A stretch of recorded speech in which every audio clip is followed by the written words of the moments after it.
The breakthrough happens by conditioning your mind every day, by feeding it a role model or a story. It's putting yourself in a peak state where you follow through by getting physically strong. It's creating a little ritual of doing a little bit each day, and then you get momentum. But the most important thing of all is what we started out with. Why?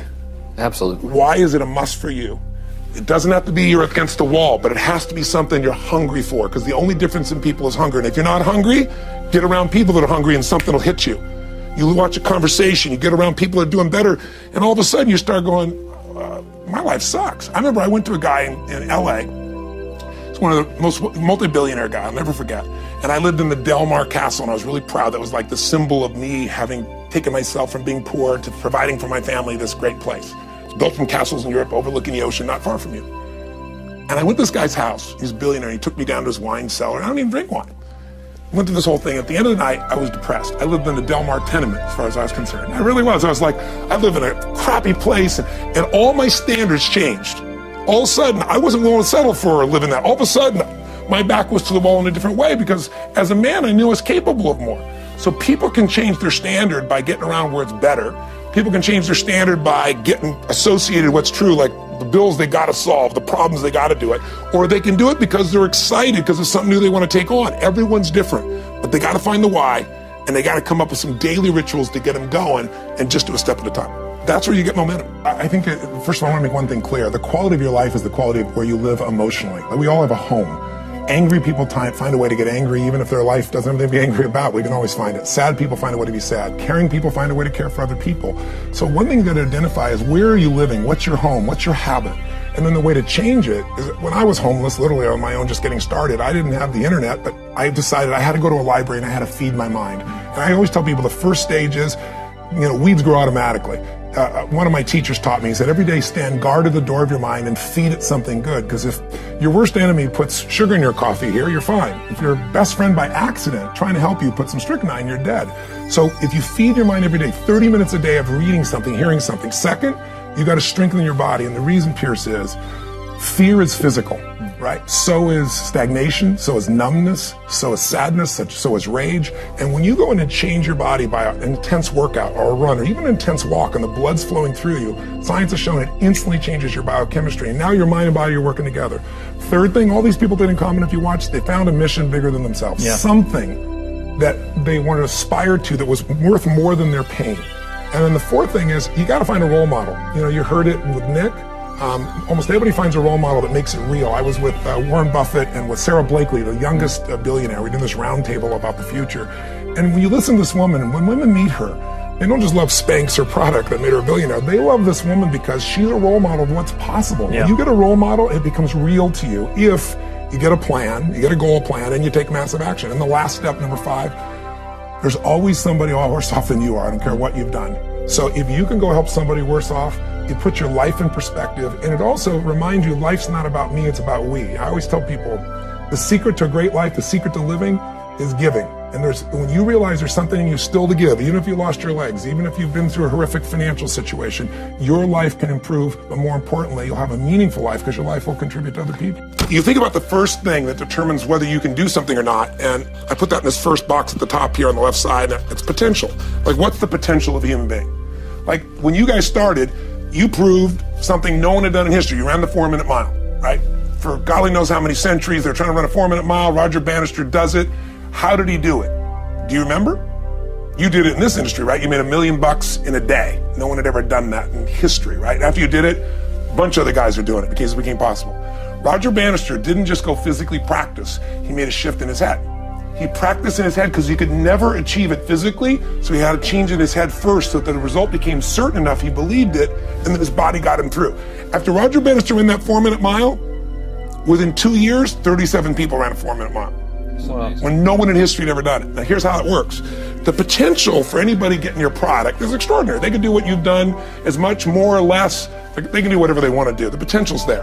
The market's proven that. Whether or not they tap into potential has a lot to do with what action they take, which is the question you came to me with, right? Like, God, they all have potential, but they're not taking action. And we all know that the action they take is going to determine the results they get. That's pretty obvious. So most people have a belief about what their real potential is no matter what you tell them. And that affects how much action they take. And of course that affects the result. And then ironically, that result reinforces their belief. And then that belief affects it. So I'll give you an example. Let's say a person has unlimited potential, we all agree. But they take little action, little results. Why? Because they have to start with a problem with their belief. They don't believe it's really going to happen for me. Maybe for Frank Kearns because he's got the cool hair and stuff, or maybe it's for you because you're so driven, but it's not me. Maybe Tony Robbins because he's a freak, got these big teeth. Whatever their thought process is, right? They got this thing, right? But what happens is, if you believe that there's very little potential, how much action are you going to take? Nothing, little. And when you take little potential with a little action, what kind of results do you get? Lousy little results. And when you get little results, what does that do to your belief? You go, see, I told you this was a waste of time, told you this wouldn't work. And then what happens? You tap even less potential, you take even less action, you get even worse results, and your belief gets even weaker. And this sucker feeds on itself until you are in a downward spiral. It's poisonous. It's poisonous and it's self-fulfilling. Now, what if something could happen that could come along and fill you with a sense of absolute certainty? Not like I believe, but mean where you know. In you guys' case, mine as well, we knew because we had to. Because we burned the boats. There was no other option. We had to find a way. We weren't going to live that way. We all did it in different ways and for different reasons, but in essence, that was it. If you get yourself in a state of certainty that this is going to work, I'm going to find the way, and if this doesn't work, I will make the way, then you tap a lot more potential. And when you're certain in your potential, you take massive action. When you take massive action, you really believe in something, you get great results. When you get great results, your brain goes, see, I told you I was a stud.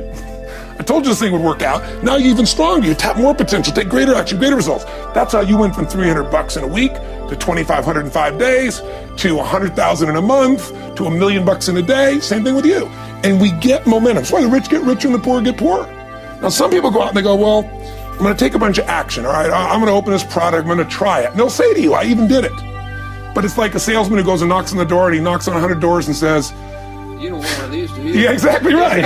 And even if he doesn't say it verbally, his face says it because he doesn't believe it's going to work. So his voice, his body, the execution is so weak. Maybe if he talks to 100 people, somebody's going to buy out of pity. They don't want his kids to starve, right? But he's not going to get the result. So the core difference in people is, how do you produce certainty when the world isn't giving it to you? You go out and you try. In your case, you're $100,000 in debt, and nothing's working. How do you keep yourself going? The way you did it, the way I did it, the way you're doing it, we may not have done it consciously, is we didn't change our potential. That was there. And it wasn't even taking more action. Taking more action with a belief it's not going to work, it's not going to change anything. We got results in our head that made us feel certain as if it had already happened. Well, we've all had it at different times of our lives. We just forget. And I think what he has to do is, what's a time in your life that you had an enormous crisis, but what pulled you through? Again, we have people go through on that site and answer 5 questions. And what it basically does is help you figure out, where was this crisis before? You may have even forgotten about. What pulled you through? What belief? What strategy? What experience?